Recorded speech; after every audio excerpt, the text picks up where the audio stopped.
Hello student, आइए आज start करते हैं हिंदी का लेक्चर, जो कि हमारे एग्ज़ाम पॉइंट ऑफ व्यू से बहुत ही महत्वपूर्ण है। जैसे यूपी ट्रिपल एससी पेट में जो हिंदी का सिलेबस है उसमें ये सब जैसे है कि साहित्य हिंदी है सब, तो उसी में सब आएगा। ये सब जैसे क्वेश्चन है जो पढ़ाया जाएगा सब उसी में आएगा। या तो बीएड का एग्ज़ाम है, टेट ओट एग्ज़ाम होता है, तो उसमें सब बहुत इंपॉर्टेंट रोल होता है इन सबों का। ये सब नंबर गेनिंग सब्जेक्ट हैं। इसको थोड़ा सा अगर 5 मिनट अच्छे से देख लिया जाए तो इससे अगर क्वेश्चन आता है तो आराम से हो जाता है, ज़्यादा दिमाग भी नहीं लगाना पड़ता और आपको नंबर भी मिल जाता है।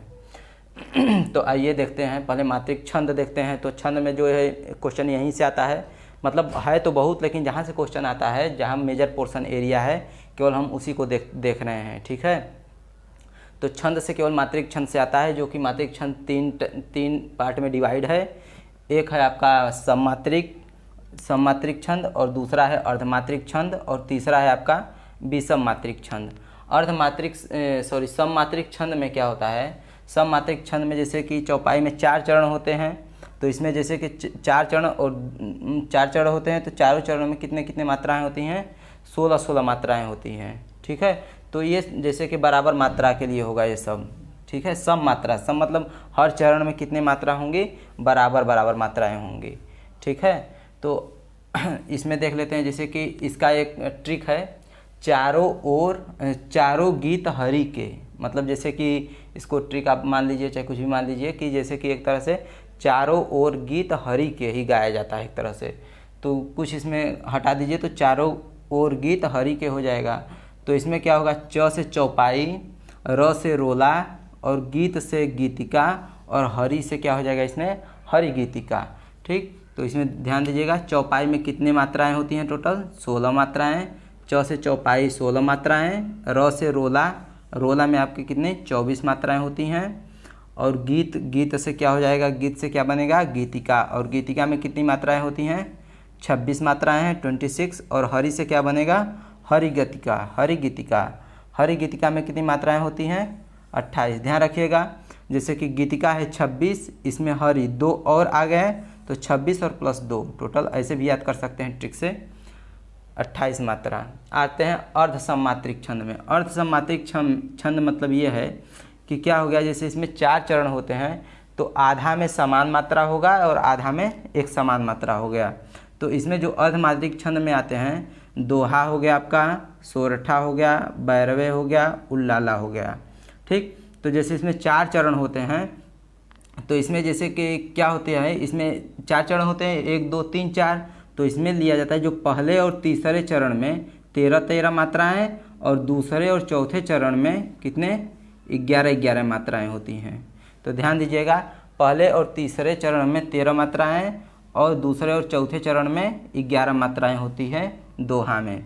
उसी तरह सोरठा में देखते हैं, तो सोरठा में क्या हो गया, पहले और तीसरे चरण में 11 मात्राएं, और दूसरे और चौथे में 13 मात्राएं होती हैं। ठीक, उसी तरह बैरवे में देख लीजिएगा, बैरवे में कितने होती हैं, पहले और तीसरे में 12 मात्राएं, और दूसरे और चौथे में 7 मात्राएं। उसके बाद आपका आता है लास्ट उल्लाला में इसमें कितने होते हैं, पहले और तीसरे में 15 मात्राएं होती हैं, और दूसरे और चौथे में 13 मात्राएं होती हैं।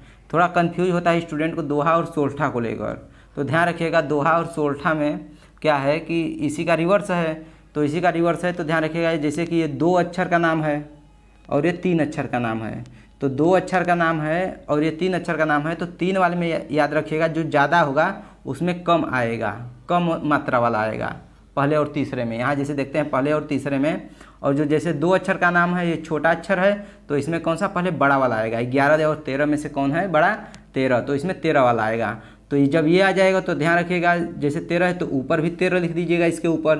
तो इसका मतलब इसके ऊपर जब आप 13 लिखेंगे तो इसका मतलब ये हो जाएगा पहले और तीसरे चरण। जब ये पहला और तीसरा हो गया तो ऑटोमेटिक बाद वाला कौन सा होगा, दूसरा और चौथा चरण। तो इसमें ध्यान रखिएगा, जब दोहा होगा, छोटा नाम होगा, तो पहले बड़ा वाला यहाँ लेंगे, 13 11, यही में क्या होता है कि थोड़ा प्रॉब्लम होता है, लड़के कंफ्यूज हो जाते हैं कि पहले इसमें 11 होगा कि पहले 13 होगा, या पहले इसमें 13 होगा कि पहले 11 होगा। ठीक है, तो ध्यान रखिएगा, जैसे छोटा नाम आया तो बड़ा वाला आएगा, 13 11 में से बड़ा वाला आएगा मात्रा। ठीक, और जैसे बड़ा नाम आया सोरठा तो उसमें छोटा वाला आएगा। उसी तरह बैरवे में, बैरवे मतलब 12, 12 मतलब थोड़ा सा आगे इसको ट्रिक लगाइए। 12 क्या दे रहा है, 12 का साउंड दे रहा है, तो इसमें 12 और 7। ठीक, इसी तरह उल्लाला, उल्लाला में कितना हो गया, 15 और 13। और बीसम मात्रिक छंद में, बीसम मात्रिक छंद में इसमें कौन कौन सी आती हैं, इसमें आती है कुंडलियाँ और छप्पे।